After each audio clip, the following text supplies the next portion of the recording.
we move to the next Madam Chair. person on the list. Madam Chair. Madam Chair. Hindi na po tayo matatapos. Yan ang sinabi ko sa iyo kanina. Ayaw mo maniwala sa akin eh. Aabot talaga tayo ng bukas dito. Diba? Madam Chair. Is this an inquiry regarding... He said, Yes, and Yes, please, ma'am. I remind also our Yes, ma'am. resource persons to please act in a respectful manner. Pasensya na po, hindi po kasama sa poder ninyo ang pagpa-fire ng presiding officer ng hearing na to.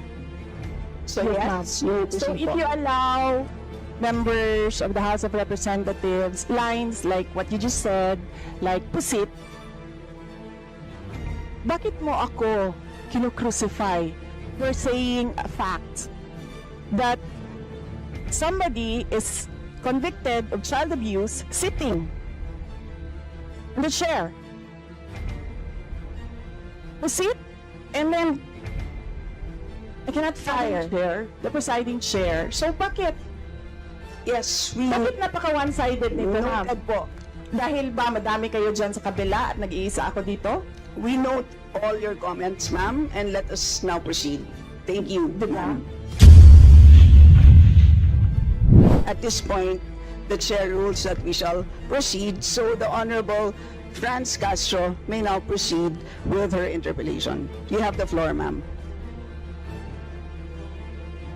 So, Madam Chair, siguro first observation, no, yung on the budget for the 2024, yung Vice President na nagsabi, Madam Chair, na slow and low utilization. So, nakita naman natin doon sa presentation. So, yung utilization ay napakababa. Pero, syempre, comment ko lang, no, mas mabilis siya sa confidential funds. 100% in 11 days. Madam Chair, So, Madam Chair, so according to the utilization of the confidential and intelligence funds submitted by the COA to us, no, so we have here surveillance and monitoring.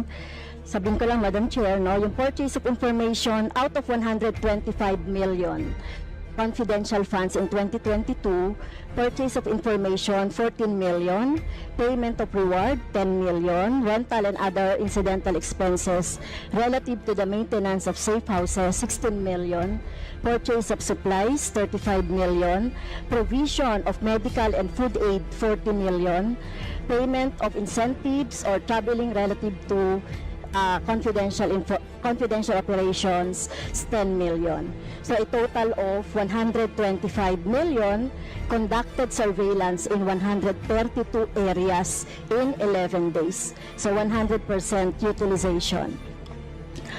Madam Chair, I have also here a report about the notice of disallowance.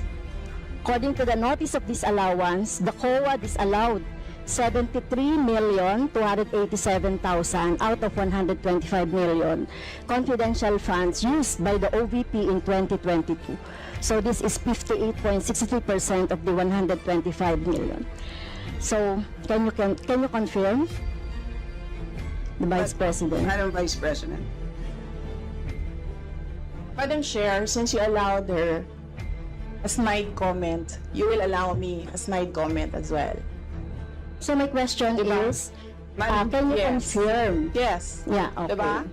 Okay. Yes, Madam Chair. So May I, before you proceed, may I remind both our guests and our resource You should have reminded persons her when she said the refrain line, diba? I called your attention, Madam Chair. You did not recognize me. So, ngayon, sasabihin ko na, if you allowed her that, you allowed me a snide comment as well. I don't recall hearing a snide comment, Madam Vice President. Ang snide comment, that's a matter of judgment. So please proceed with Secretariat, please Madam proceed, Chair, ma'am, I would like the with your- Secretariat to repeat the first 3 lines of the Well, comments. point of order, Madam Chair. Point of order, Madam Chair, kasi parang So let's please proceed with the Yeah. answer. Point of order, Madam Madam Chair, kasi parang siya yung nagpe-preside eh. Yes, that's right. Kasi inuutusan mo Madam yung Vice President. secretariat natin sa Committee on Appropriation. Yes. Alam mo, So, ano, diba? So, please, yes, okay, thank you, Madam Madam Vice Chair. President, please proceed with the response. There's a question. Please proceed with the response. Madam Chair, I do not understand bakit a person convicted of child abuse is still sitting in a seat. Point of Okay, order, House of ito yung sinasabi Representatives. natin na dinadivert ang usapan sa ating budget hearing. Kung nagawa po niya yan sa Senado, Madam Chair, dapat hindi natin yan pahintulutan dito sa Kamara. You allowed her a snide comment and then you will not allow Please wait a to be snide recognized. comment? Excuse me, our members and our guests. I warn you. Please wait Don't go into this rabbit hole. Please wait to be acknowledged before you speak. Okay, so at this point, Honorable Manuel. Yes, Madam Chair, again, it's another point of order kasi kapag may mga deliberation tayo, we should stick to the topic. Hindi pwede, Madam Chair, na dinadivert natin yung usapan para hindi natin sagutin yung tanong ng mga mambabatas natin. This is actually the best opportunity, formal proceedings, nakikita po ng publiko para malaman anong sagot ng Vice Presidente. So hindi po natin napapayagan ang ganong mga argumento na hindi naman tumutumbok dun sa topic natin. So, Okay, Madam Vice Chair, President, there's I will a make this question. easy So for you. Please make Sige, ma'am. your responses direct to the point. Sige, ma'am. I will make this easy for you. What rules are we using for this budget hearing? We have our rules Yes, ma'am. adopted by the Committee on Appropriations. Right, okay. We searched for that rule. So, we only found the general rules. So, we have a copy of the rules for the budget hearings. Well, as far as I'm concerned, mas importante ang rules para sa amin. Kayo po, ang kailangan nyo lang marinig is yung acknowledgement for you to begin to speak. Yun lang po ang pinaka-importante para sa guests. Sa totoo lang po. Yes, ma'am. So, ang pinaka-importante, yes, you may proceed. At saka po yung adjournment. Yun lang po. Yung termination po. Yun ang pinaka-importante lang po. For the rules, yun ang ay importante para sa members. But we may provide the copy to you. Yes, So ma'am. please proceed and answer the May we question. request a copy? Yes, yes, absolutely. But Yes. please, there is a question. And do you want us to repeat the question? And we will not penalize you all the time. I don't You can repeat the facts from the notice of disallowance. I don't from need a the repeat Honorable of the Franz. question. Yes, Honorable Franz Castro, you may repeat your question on the notice of disallowance, I believe. Yeah, tama, Madam Chair. So according to COA, the notice of disallowance is amounted to 73,287,000 out of 125. At ito po, Madam Chair, yung mga breakdown ng mga disallowed na mga na mga purchases. So reward payment of 10 million, payment of rewards, various goods, 34.857 million, payment of rewards, medicines, 24.93 million, tables, chairs, desks, computer and printers, 3.5 million. So, ang question, Madam Chair, so yung letter A, B, and C, so nakita naman natin nandoon yung sa joint circular. How about yung ito, no? How about yung mga tables, chairs, desktop, computer na umabot po ito sa 3.5 million. So, pwede bang maipaliwanag kung bakit ito pinurchase, Madam Chair? Madam Vice President. Madam Chair, I still request for the rules of the budget hearings. Okay, Vice President. gusto mo sagutin ko, ma'am. Yes, Madam. This is a hearing of the budget of 2025. Nasaan dito ang confidential funds? Yung tanong niya, Madam confidential Chair. funds. Nasaan dito? Honorable Madam Chair, friends, ito yung continuing, continuing questions pa natin noong 2024, during the last budgets. Hindi na ipaliwanag itong 125 million na alam naman natin na wala ito sa budget ng 2022. So, ito, Madam Chair, sa rule naman natin, lahat dito tinatanong no? So, according to the budget, whether it is in the past, kasi nakikita natin yung utilization noong mga budget, kahit na yung past years, ay pwede natin busisiin dito, Madam Chair. Tama ba ako, Madam Chair? I will agree with you, the Honorable Franz Castro. You may proceed, Yes, Madam ma'am. Vice President. Yun yung sagot ko, ma'am. Nasaan ang topic natin dito at ang pinasubmit ninyo sa amin is the budget proposal of 2025. Where in the budget proposal of 2025 is the item confidential funds. In aid of legislation nga ninyo, nakalagay nga doon sa rules ninyo, diba? The discussion should be germane to the topic. The topic is the 2095 budget proposal. Now tell me, Madam Where Vice President, the Honorable Franz Confidential Castro has already provided a sufficient explanation for why she asked the question. So please proceed with your answer. Madam Chair, It's a very why are we simple discussing the budget of 2023 and 2024?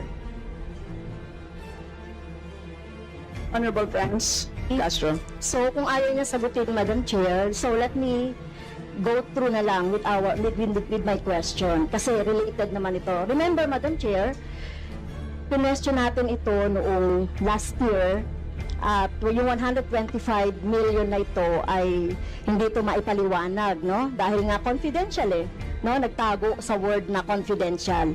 At ngayon, kailangan nating maipaliwanag at it is in the interest of the people.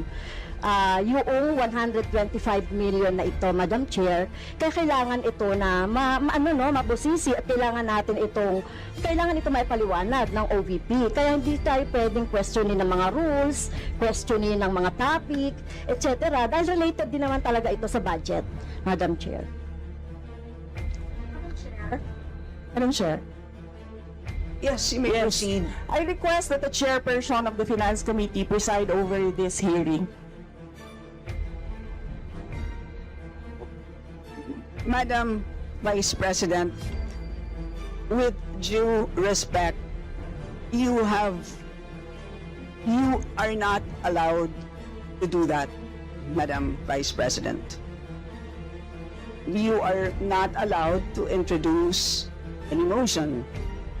You are a research person this Not- hearing, Madam President. I did Vice not move, President. ma'am. I requested as your resource person, I requested So that the your request chairperson is of the denied, committee. Madam Vice President. Just please answer the question. The issue on confidential funds falls squarely within our discussion of your 2025 budget. Narinig mo yung sinabi niya, ma'am? Narinig So mo yung please proceed. makikinig ka sa kanya kanina? Absolutely. Walang rules dito. Please proceed and answer the question. It's a very simple question. Di ba? Please explain the specific spending on those items that she enumerated, amounting to a total of, Honorable Franz, do you want to Amounting repeat to a that? total of 73.287 million. So, dahil may notice of disallowance, so ibig sabihin, Madam Chair, illegal ito at not in accordance with the joint circular by the COA, BBM, and other related agencies. So, kung ito ay dinisallow, so ibig sabihin, illegal yung paggamit nito. Madam Chair, nitong mga items na binanggit ko po, Madam Madam Chair. Chair, Madam Vice President. you cannot allow a member of the House to just claim that it is illegal. That is a notice of disallowance. That is a procedure inside the Commission on Audit. Hindi sa upuan niya. Honorable friends. Okay, thank you, Madam Chair. So, thank you for the explanation, Vice President. Okay, next. According to accomplishment report of OVP, it spent 10 million for payment of reward. So, Madam Chair, in 11 days, ilang tao kaya at magkano kada tao ang reward? In fact, COA disallowed the whole amount spent by OVP for payment of reward. Hindi ba, Madam Chair, questionable ito? Madam Chair, the invitation letter that we received from the House of Representatives. Dear Vice President Duterte, the House Committee on Appropriations will hold briefings, hearings on the budget proposals of various departments, agencies, and corporations relative to the fiscal year 2025 National Expenditure Program as the basis of the fiscal year 2025 General Appropriations Bill. Nasaan? Sa presentation ko kanina, ang haba, ang confidential funds. Honorable Franz Castro.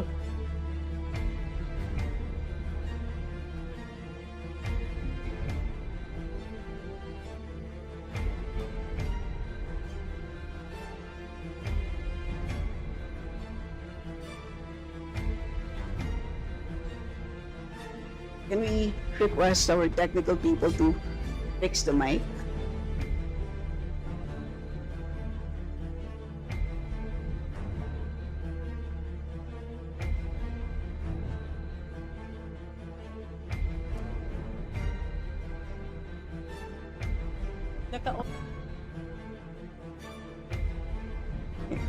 Can everybody check their mics and make sure that they're switched off para maka-switch on yung si Franz?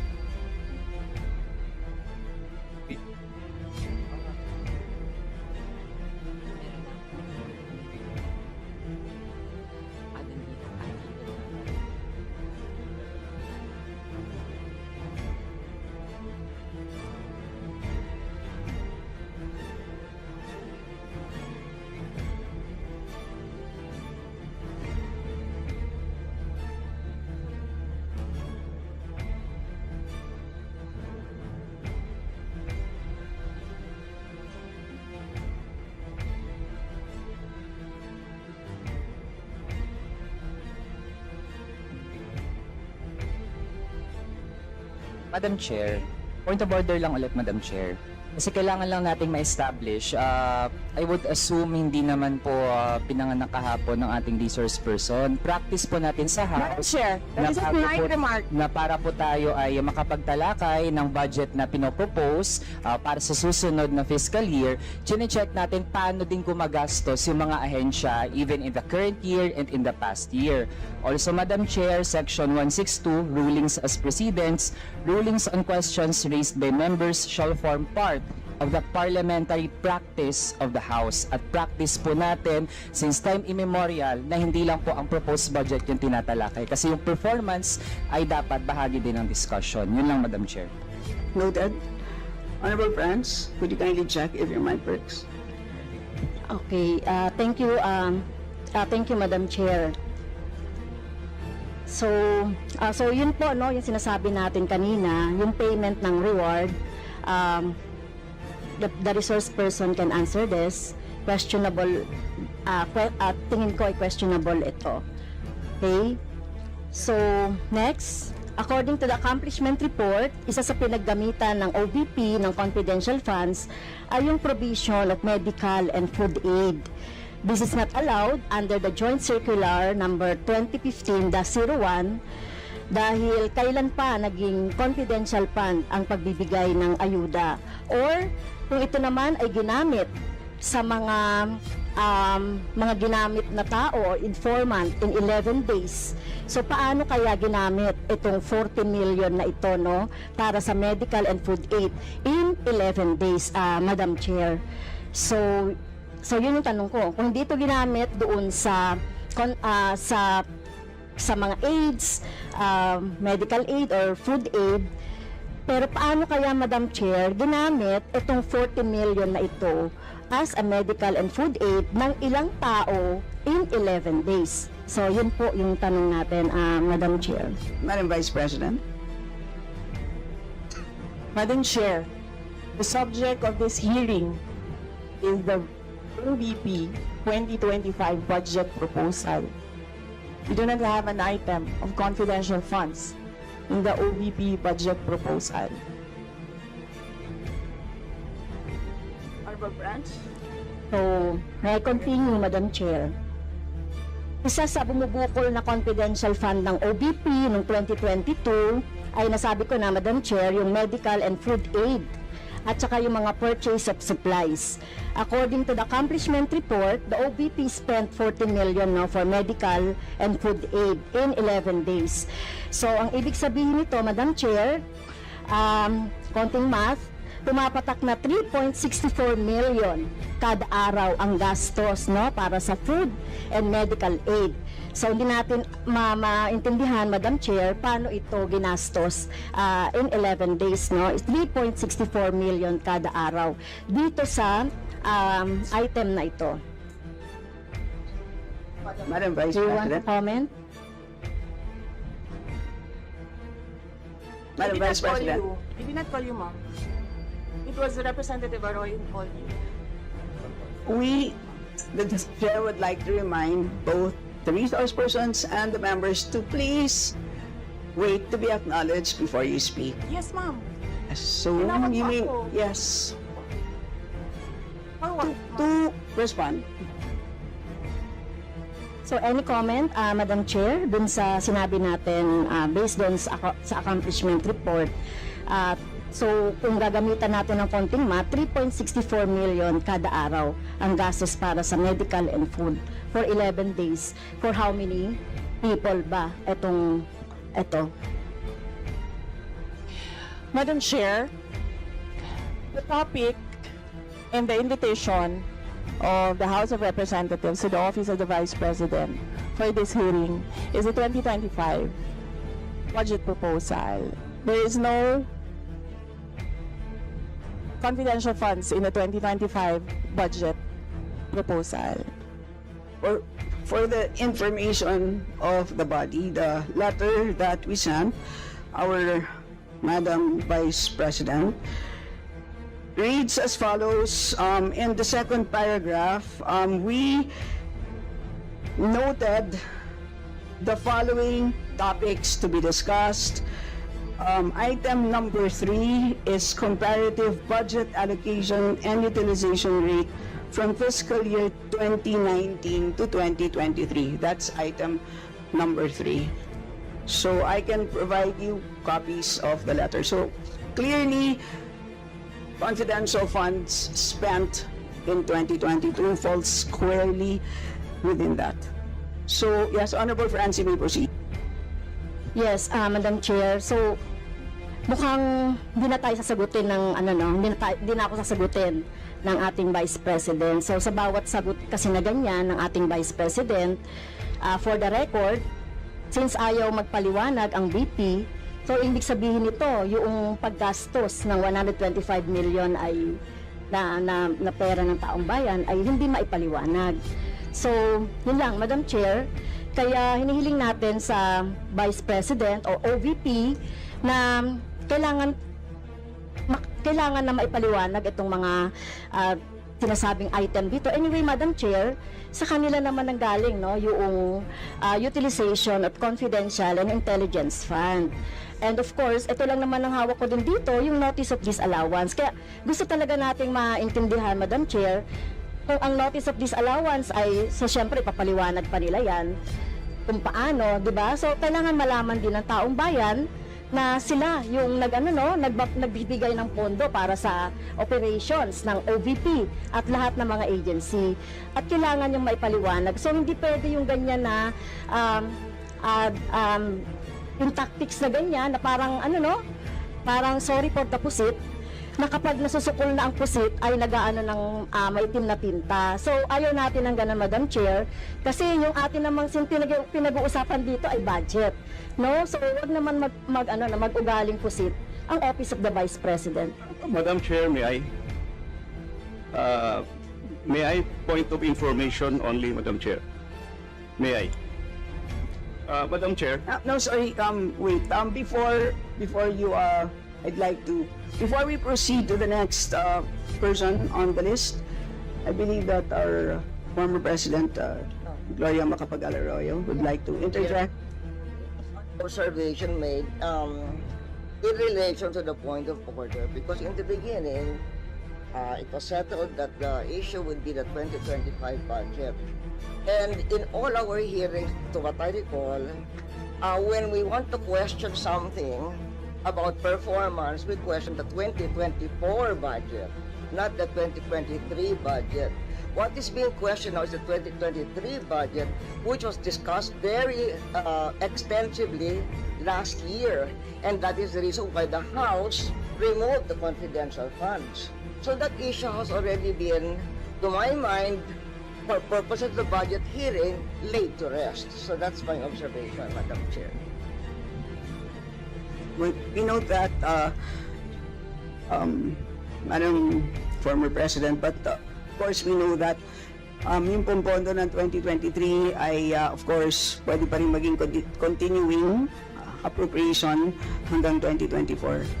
So in the same way, 2022 pwede maging continuing pa rin 2023. At alam din po natin, last year pinagdebatihan po natin ng matindi itong 2022 confidential funds, and in fact, we left a homework for the COA. Sinabi natin sa kanila na kailangan nilang tapusin ang audit by November, I believe mid-November of last year. And since then, hindi na natin alam kung ano nangyari. So that's the reason for why pinadalakay natin ito. And it's a big amount of money. I believe we owe it to the people to understand what happened. Of course, tinanggal na natin noong 2024. Gusto natin malaman, tama ba yung ginawa natin? Kasi baka naman nagkamali tayo. So, I think it's worth assessing what we did in 2024 in order to know what to do in 2025. So with that, let's proceed with our next Madam Chair, interview. may I? Is this just a point of order?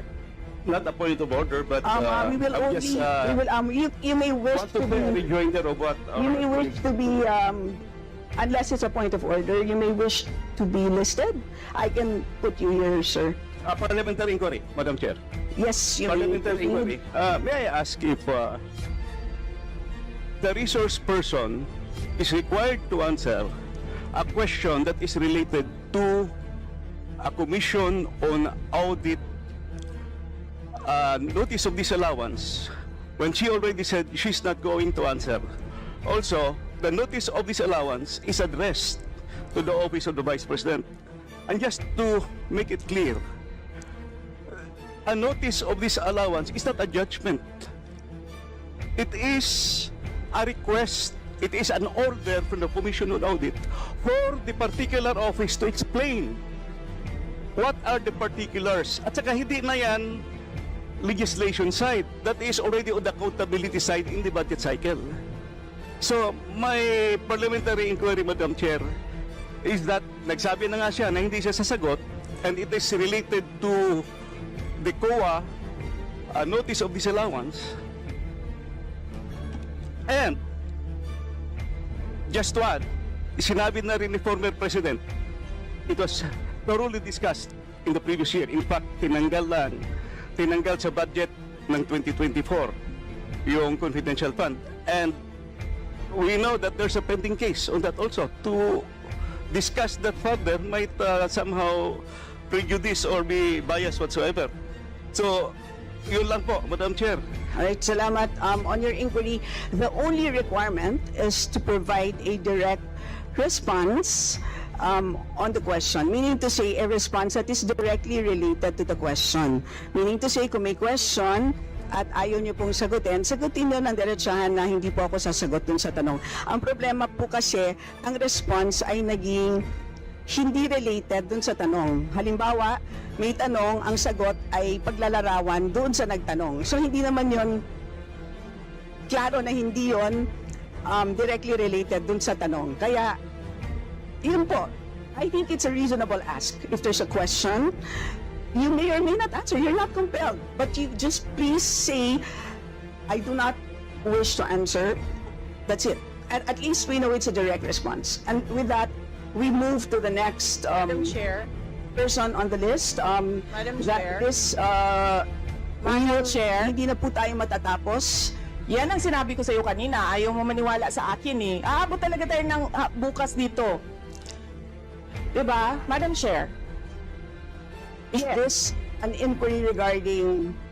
he said, Yes, and Yes, please, ma'am. I remind also Yes, our ma'am. resource persons to please act in a respectful manner. Pasensya na po, hindi po kasama sa poder ninyo ang pagpa-fire ng presiding officer ng hearing na to. So yes, you need to so if support. you allow members of the House of Representatives lines like what you just said, like pusit, bakit mo ako kinukrucify for saying a fact that somebody is convicted of child abuse sitting in the chair? Pusit, and then I cannot fire the presiding chair. So bakit? Yes, we Bakit napaka one-sided nito, ma'am? noted po. Dahil ba madami kayo dyan sa kabila at nag-iisa ako dito? We note all your comments, ma'am, and let us now proceed. Thank you, ma'am. Thank you, ma'am. Madam Chair, point of order. Yes, the Honorable Benny Abante. I just came in, I hear this. We're not talking about the budget, we're accusing each other here. I'd like to find out from the resource speaker if this is the kind of hearing that we're going to have. Sir, I am not the presiding officer of this hearing. I know, Yes, sir. but the thing is, you're asking questions, Madam Chair. The resource speaker does not have any right to ask questions. Or do you have? Where is that Madam Vice in your President, rules that Madam a Vice resource President, person this is a cannot budget hearing. request for Please, clarification? Some order, please. Some order, please. Yes, Honorable Benny Abante, may proceed. I'm just asking a question to our resource speaker, you know, because she's asking a question and she's accusing some of the members of this committee. I just would like to find out if we are the ones that have the right to ask questions and her right is to answer the questions of the committee. Okay, so Yun we lang po sa akin yung point of order, Madam Chair. Yes. You understand me, Yes. Madam Vice President, am I right? No, sir. I'm gonna ask the so- chair to ask you to clarify what are my Yeah, accusations. please wait to be recognized, ma'am. Pasensya na po. So again, I'd like to remind our resource persons that you are here, you're invited to answer 2%, and you've done that. Thank you very much. And at this point in time, you're here to respond to the questions of our members, and we request you to please respond in a direct way. So, with that, I'd like to recognize from the majority the Honorable Milagros Aquino Magsaysay.